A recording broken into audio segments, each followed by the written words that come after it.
अभी रात के 1:30 बजे हैं। आप ईदी होम आपको थाना लोईबेर पुलिस छोड़ के गई है यहाँ पे। आपको क्यों गिरफ्तार किया था? बच्ची की दवाई ले रहे थे डॉक्टर के पास, उधर से हम निकले, उन्होंने गिरफ्तार कर ये लिया। बच्ची है, बेटी है आपकी? जी, ये मेरी सात बेटी खातून है। कौन है?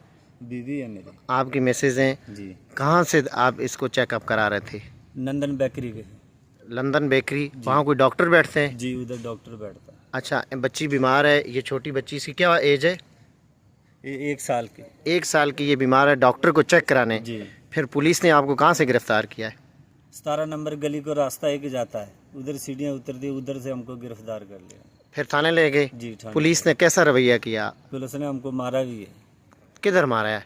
उन्होंने 8-9 आदमी थे, वो तशद्दुद मारने किया लग आप पे? गए। जी, थाने के अंदर या बाहर? थाने के अंदर। थाने के अंदर आप पे जी, तशद्दुद हुआ है? हाँ जी, थाने क्यों के अंदर। तशद्दुद किया है? ये मुझे भी नहीं पता क्यों मारा उन लोगों ने। मैंने उनको